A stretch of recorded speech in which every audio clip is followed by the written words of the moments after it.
Welcome everyone to this webinar or sharing section. This is new to us. Today, we are very happy to have our guest on the other side of the screen in London, I believe, Brian Renwick. Brian Renwick is our honorable guest today. He is quite an expert in communication skills, in public speaking. He is also a writer too. Perhaps I may let Brian himself to introduce what do you do, what type of expertise do you have, and what sort of things that you do like daily. Over to you, Brian. Thank you, Gordon, very much indeed. It's lovely to be here, to be with you. My background is international human resources for many years in many different countries. I've lived and worked in Hong Kong since 1981. I'm living in London now, but I commute back to Hong Kong from time to time, and I regard Hong Kong, frankly, as my home. So my expertise, as I say, has developed over the years, and one of the things I've done many times is do presentation skills training. I've done some writing training and so on, and of course, I do coaching and a lot of other small things as well. So my background is basically international human resources. And which is why, as you can see, I believe Brian today may help us quite a lot, enlighten us quite a lot, especially when we engineers, managers, we need to present ourselves to different levels of people. For example, we are going to focus on the presentation skills for chartership professional review for ICE, Institution of Civil Engineers. I know a lot of us are struggling here. We use PowerPoints. What should we put in? What colors should we use? What sort of tone should we speak? So perhaps let's start by talking about presentation itself, Brian. What makes a good presentation for you? I mean, professional presentation. What makes it good? Okay, thanks, Gordon. I think there's one really important golden rule that everybody needs to take into account. The impact that your presentation makes depends on three factors. I see. The words are the least important, believe it or not. Everybody struggles over what words to use and they write it all out carefully, but that counts for only 7% of the impact on your audience. 38% of the impact is in your voice, how you use your voice, how you emphasize it, what the tone is, and so on. And the other 55% is visual, how you look, how you appear, how you perform, what people think about you as a person, body language, that kind of thing. So sweat all you like, but remember that only 7% of the impact you will make on your audience comes from the words you use. I see. So you're saying we shouldn't just focus on words. In fact, we should focus on many other things instead of words, because words by themselves, they only take into account 7% of our communication, which makes sense to me. Like probably 2 hours later, or even just 10 minutes later, people may forget what I'm talking about already. The choice of words, we may be very meticulous, especially for us engineers, focusing on all these details and all this. But you're saying body language is important, especially in professional presentation. Explain to us a little bit more on what sort of body language do you mean, Brian? Okay, there are lots of things. First of all, everybody is different. And I'm not suggesting for one moment that you act in a different way from what you would normally do. But there are a couple of important things. Firstly, I use my hands a lot, and that's just me. If you sort of don't want to do that, making sure that your hands are still, you're not fiddling with things, you're not using repetitive gestures and that kind of thing is important. Probably most important of all is eye contact. Now, you notice, particularly on Zoom, what happens. When I look at Gordon, immediately you kind of lose me or I lose you. When I look at the camera at the top of my screen, immediately you can see my eyes. It's just the same in a live presentation. You've got, say, a row of two groups of people, 20, 30 people.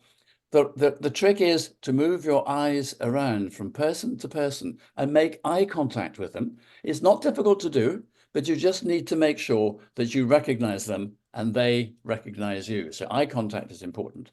And finally, how animated you are, how enthusiastic you are.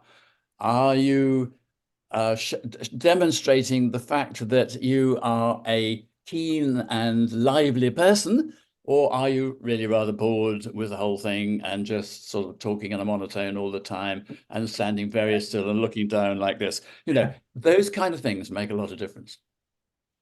I feel for you. I feel that sort of skills that we need to use when we do our presentation. Many of the times when I hear some presentation, in fact, the content by itself is not that much, but I just feel interested in listening to the presenter on the stage. That may be the reason why the tone of voice, the eye contact, especially that was a good reminder from you, Brian. When you talk about Zoom meeting or Zoom presentation, we need to look at the camera, not the screen. Like if I look at the screen, I look down like this. I look down like this. Exactly. Yeah, but I look Exactly. at the camera, I'm looking at you now, Brian. It's Yep. not natural, I understand, because it took me some time to practice too. That is a good reminder for our audience, especially when I was doing a chartership professional review with a certain candidate back a few weeks ago. I got a feeling that the candidate was sort of not that confident. And then later on, I realized, no, he was just looking at the screen. He was not looking down like this. He was just looking at me. But we need to remind ourselves, nowadays we are doing a lot of online meetings and we need to look at the camera. How about the pauses and tone of voice? I understand you have quite some experience and sharing in that area. Yes. Let's talk about pauses in a moment. Let's talk about the tone of voice. It is very boring when people talk in a very, very flat sort of voice without any emphasis, without the pitch going up or down. And it becomes very boring to listen to somebody talking like that, particularly if the rest of their body language is not very active. So tone of voice means using your voice with its full tonal range, number one. Number two, speaking slowly enough and clearly enough so that people can hear what you say. And here's one thing, for example, where accents come into it. I have a very British accent, but there are certain parts of the world where they're used to an American accent. So when I talk to people from in that part of the world, my British accent, I have to be very careful about. And it's the same whether you come from Hong Kong, Singapore, France, Germany, or wherever else it is. Your accent is going to be difficult for some people to understand. And that means you need to speak slowly, clearly, and with definition. The consonants, the S's and the T's and those sort of things are really, really important. So that's the general tone. In terms of pauses, there are two ways in which pauses can be helpful. The first is a very short pause that gives you enough time to think about the next word that you're going to use. Otherwise, what you would do is say, and those are non-words. They're just boring. So a little pause, your brain catches up and you don't get into ums and ers. The big pause is when you've finished a section or an important point you want to make, and you want to make sure the audience have absorbed it and can react to it before you move on to the next one.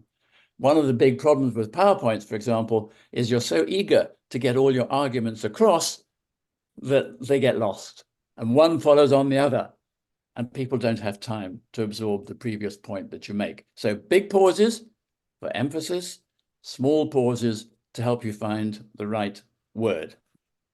I see. So we talk about the speed of our speech, pauses, the emphasis, accents, even as far as I understand, we have more than 50 British accents. So we can never, like, it's just me, I can never learn all of them.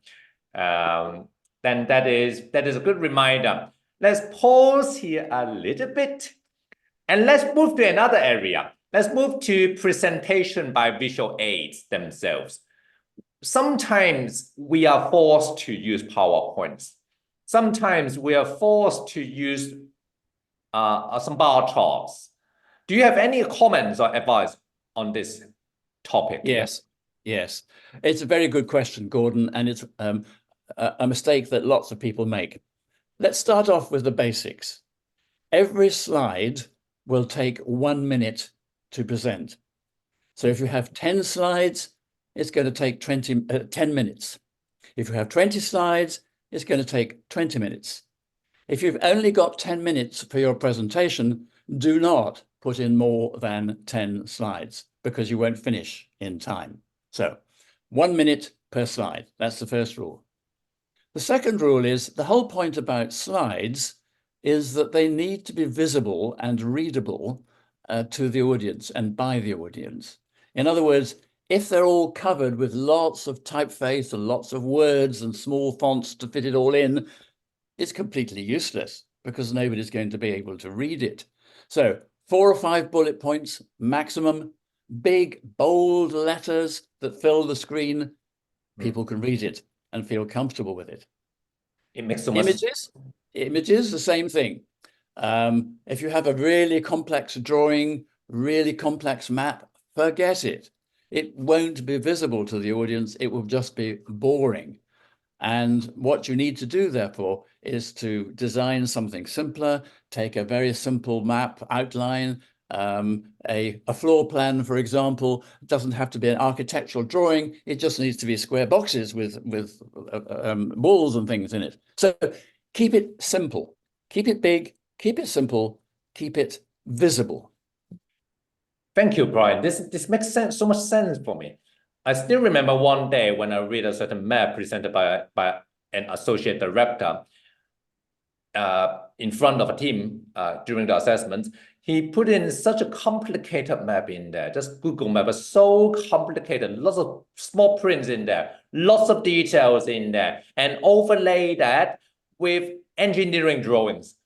There was just disastrous. I would say that is that word I want to use. It's just so difficult to understand.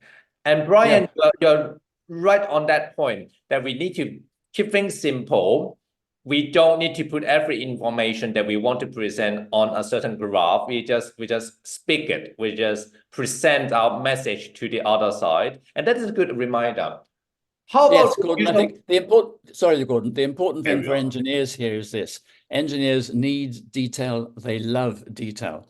So if you simplify things, they don't feel comfortable with it. But when you're doing a presentation, you have to simplify. Otherwise, nobody will get what you're talking about. That is so true. We don't read it anyway in that level of detail. How about the use of colors? So we love the red because that is engineering world. We comment on certain documents by red, by blue, and black. So these are the 3 colors that we use. How about in presentation, like in the visual aids? What do you think? Yeah, of course, the red color is used by lots of people for marking exam papers and that kind of thing. No, red is, funnily enough, the best colors to use for PowerPoint are black, white, and yellow. And the important point about that is that black has to be on a white background. White has to be on a black background. Yellow has to be on a black background. If you use red, I'm sorry to say, it will get lost. Whatever background you put in, red is one of the worst colors for visibility in a PowerPoint slide. That takes some getting used to.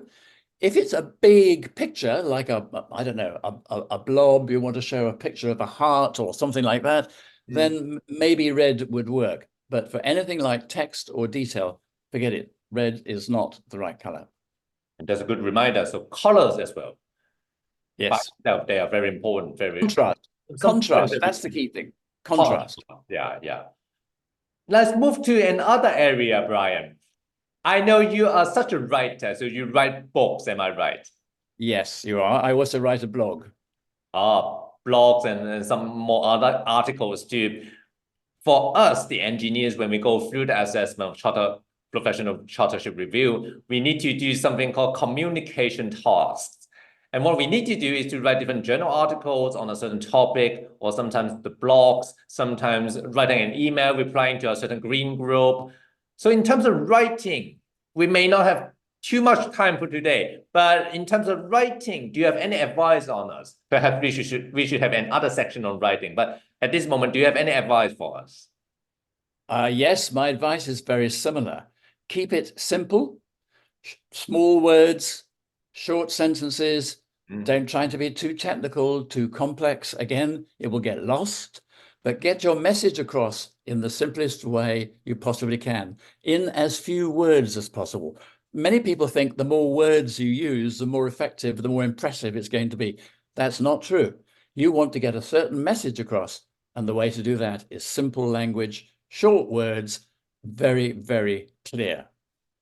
Right, which is to say we need to do away with that sort of academic style, like a long, complex sentence that we are so used to when we were studying in college, in universities. We were taught that way, unfortunately. But that is a good reminder, Brian. And one day when I read a certain report from, again, chartership professional chartership review, I struggled to understand the content because the sentence structures were so complex. And that is a good reminder, Brian. Yeah. Perhaps we should have another section on writing skills. Well, just a little tip here, Gordon. There are some excellent online writing aids. I recommend Grammarly, if you've never heard of Grammarly. Grammarly is a very, very good aid to help your writing, helps your spelling, by the way, and that's incredibly important to get the correct spelling and the correct use of words. Grammarly will help you with all of that. You can get it for free, but its full functionality, of course, you have to pay for. But there are several other online tools as well. I do recommend those. Grammarly, perhaps I will put that link in the comment section of this YouTube very soon, just to make sure everyone knows what it is about. I'm sure many of us will be quite familiar with that Grammarly app or software on the computer. So thank you very much, Brian, for your time. Now, this is new to us, so I do an NEC channel on YouTube. I intentionally put in this interview or sort of sharing section with our Brian here, the expert on the other side. If you have any question, feel free to type anything in the comment section or send me emails. I may connect you with Brian on the other side, and I'm quite sure he will be quite happy to answer your questions too. So thank you very much, Brian. Thank you, Gordon. It was a pleasure to be here. Thank you very much indeed. Happy to help out anytime. Sure. So see you all later. See you. Thank you very much. Bye-bye. Bye.